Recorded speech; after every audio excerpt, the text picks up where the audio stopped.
रामायण काल में रावण को बहुतों ने समझाया, तो उसके भाई ने समझाया कि भैया ये काय को तुम पराई स्त्री को ले आए हो, ये तो मौत का सामान है। पर आप देखो उस युद्ध में, उस लड़ाई में महिला कोई नहीं मरी, मरे तो आदमी मरे था। एक बीजेपी विधायक ने भरे मंच पर रहकर बीजेपी सरकार के उस नारी सम्मान के खोखले दावों की धज्जियां उड़ा दी है, जिसका ढोल ये सरकार सुबह शाम पीटती रहती है। इस विधायक ने मंच से जो कहा वो तो शर्मनाक है ही, लेकिन उससे भी ज्यादा हैरान करने वाली बात तो यह है कि इस बयान से आज किसी की भावनाएं आहत नहीं हुई है।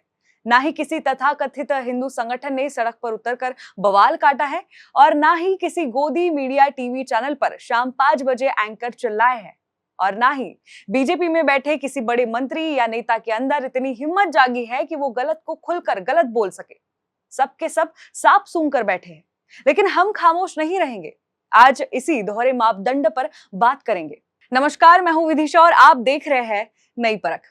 दर्शकों, आज की वीडियो में हम जानेंगे कि कैसे बीजेपी सरकार और उनके नेता सत्ता के नशे में चूर होकर हमारी आस्था, हमारी माताओं बहनों और हमारे देश के वीर जवानों का अपमान कर रहे हैं। आज हम परखेंगे उन चुनिंदा राष्ट्रवाद और चुनिंदा धार्मिक गुस्से को जो केवल विपक्ष का चेहरा दिखाकर जागता है, लेकिन अपनी ही पार्टी के नेताओं के कुकर्मों पर पट्टी बांध लेता है। आइए एक एक करके जानते हैं कि गुना के मंच पर इस विधायक ने आखिर बोला क्या है। मामला गुना शहर की नानाखेड़ी मंडी में आयोजित बलराम महोत्सव 2026 का है, जिसमें कार्यक्रम के दौरान पन्ना लाल शाक्य ने मंच से अपने संबोधन में कहा, रामायण काल में रावण को उनके भाई और मंदोरी ने समझाया था कि भैया आप पराई स्त्री यानी सीता को क्यों ले आए हो, ये तो मौत का सामान है। उस पूरे युद्ध में कोई महिला नहीं मरी, सिर्फ पुरुष मारे गए हैं। रामायण काल में रावण को बहुतों ने समझाया, उसके भाई ने समझाया कि भैया ये काय को तुम पराई स्त्री को ले आए हो, ये तो मौत का सामान है, ये मौत का सामान है, इसे सम्मान भेज दो। पर आप देखो उस युद्ध में, उस लड़ाई में महिला कोई नहीं मरी, मरे तो आदमी मरे। आगे उन्होंने महाभारत का उदाहरण देते हुए कहा, महाभारत के युद्ध में भी एक पंचोली के पीछे 1 करोड़ पुरुष मारे गए, लेकिन महिला नहीं मरी। जरा इस सोच का घटिया स्तर देखिए। माता सीता को मौत का सामान कहना क्या करोड़ों सनातनी हिंदुओं की आस्था का अपमान नहीं है? और इस विधायक की नजर में इतिहास के जितने भी विनाश हुए हैं, उन सबके पीछे सिर्फ और सिर्फ महिलाएं जिम्मेदार थी। शायद इन विधायक महोदय ने भारत की उन महान वीरांगनाओं का इतिहास और किताबें नहीं पढ़ी है, जिन्होंने इस देश की मिट्टी के लिए हंसते हंसते अपने प्राणों का बलिदान दे दिया है। रानी लक्ष्मीबाई, झलकारी बाई, रानी दुर्गावती का सर्वोच्च बलिदान क्या इस विधायक को दिखाई नहीं देता? हैरान करने वाली बात तो यह है कि इसी मंच पर मौजूद बीजेपी की ही दूसरी महिला विधायक प्रियंका पेंची ने इस बकवास को रोकने की कोशिश की, तो इन माननीय पन्नालाल शाक्य ने भरे मंच पर अपनी ही सहकर्मी को हाथ दिखाकर धपट दिया और चुपचाप करा दिया। यह है बीजेपी का असली नारी सम्मान। और सुनिए, देश के जवानों पर इस विधायक की सोच क्या है। उन्होंने मंच से कहा, अभी एक गाना चल रहा था, ऐ वतन तेरे लिए हम जान भी देंगे। क्यों भाई, जान क्यों दे रहे हो? जान इतनी सस्ती है क्या? हम जान नहीं देंगे, इस वतन के लिए हम जान ले लेंगे। इस गाने पर रोक लगनी चाहिए। वतन तेरे लिए हम जान भी देंगे। क्या ये जान काय को दे रहे हैं? जान इतनी सस्ती है क्या? बताओ ना, जान इतनी सस्ती है क्या? नहीं, जान नहीं देंगे, इस वतन के लिए हम जान ले लेंगे। ये विधायक जी का कहना है। जो जवान सीमा पर तेज धूप हो, बारिश, आंधी, -डिग्री तापमान में हंसते हंसते देश पर कुर्बानी दे देते हो, उनके इस जज्बे को ये नेताजी सस्ती जान बता रहे हैं। क्या इन्हें अंदाजा भी नहीं है कि शहादत क्या होती है? लेकिन ये कुछ भी बोल सकते हैं क्योंकि इनके गले में बीजेपी का भगवा कमल का गमछा लटका हुआ है। क्या गले में ये गमछा डाल लेने से आपको देश के शहीदों का मजाक उड़ाने और देवी देवताओं को अपमान करने का स्पेशल लाइसेंस मिल जाता है?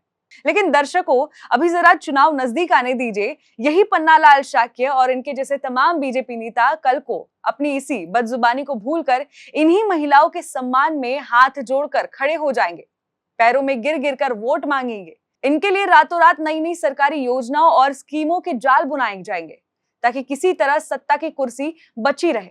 चुनाव के समय यही महिलाएं उनके लिए लाडली बहना और नारी शक्ति बन जाती है, और चुनाव बीतते ही सरकारी मंचों से इन्हीं महिलाओं को विनाश की जड़ और माता सीता को मौत का सामान बता दिया जाता है।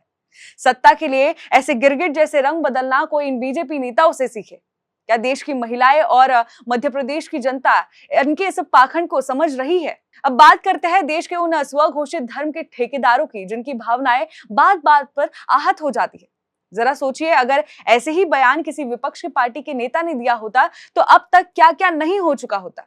अब तक पूरे देश में बवाल मच गया होता। उस नेता को सनातन विरोधी और देशद्रोही घोषित कर दिया गया होता। लेकिन चूंकि यह बयान बीजेपी के विधायक ने दिया है, इसलिए तथाकथित राष्ट्रवादियों और हिंदुओं की भावनाएं अचानक कोमा में चली गई है। वैसे तो ये कोई पहली बार नहीं हुआ है जब बीजेपी के राज्य में हिंदुओं की भावनाओं के साथ खिलवाड़ हुआ हो और सब चुप रहे हो। जब अयोध्या में राम मंदिर के चढ़ावे और सामानों की चोरी की खबरें आई, तब भी किसी की भावनाएं आहत नहीं हुई थी। जब चुनावी रैलियों में वोट बटोरने के लिए पीएम मोदी ने खुद हनुमान जी की पतंग बनाकर उड़ाई, चुनावी रैलियों में हनुमान जी के वेश में लोगों को नचाया गया, तब भी इन धर्म के ठेकेदारों को कोई आपत्ति नहीं हुई। पीएम मोदी खुद को सनातन का रक्षक बताते हैं, लेकिन जब उन्हीं की पार्टी के लोग हिंदू आस्था के सबसे बड़े प्रतीकों का अपमान करते हैं, तो मोदी जी का राष्ट्रवाद और उनकी धार्मिक भावनाएं मौन हो जाती है। पन्नालाल शाक्य का ये इतिहास नया नहीं है। वे पहले भी लड़कियों के बॉयफ्रेंड बनाने पर, उनके खिलाफ अपराध होने और विराट कोहली की देशभक्ति पर सवाल उठाने जैसे विवादित बयान दे चुके हैं। लेकिन इस बार पानी सर के ऊपर जा चुका है। जनता में भारी आक्रोश है और अब सोशल मीडिया से लेकर सड़कों तक इस विधायक के खिलाफ एफआईआर दर्ज करने की मांग है और तुरंत विधायक पद से इन्हें हटाने की मांग तेज हो रही है। चलते चलते हमारे देश की जनता से और सत्ता में बैठे शीर्ष नेताओं से एक सीधा सवाल है, क्या प्रधानमंत्री मोदी और बीजेपी आला कमान पन्नालाल शाक्य को पार्टी से बाहर का रास्ता दिखाएंगे और पद से हटाएंगे, या फिर इन्हें भी भगवा गमछा का कवर दिखाकर बचा लिया जाएगा? इस मुद्दे पर आपकी क्या राय है? क्या इस विधायक को पद से हटा देना चाहिए? अपनी राय नीचे कमेंट बॉक्स में जरूर लिखिएगा। नई परख को लाइक, शेयर और सब्सक्राइब करना ना भूलिएगा।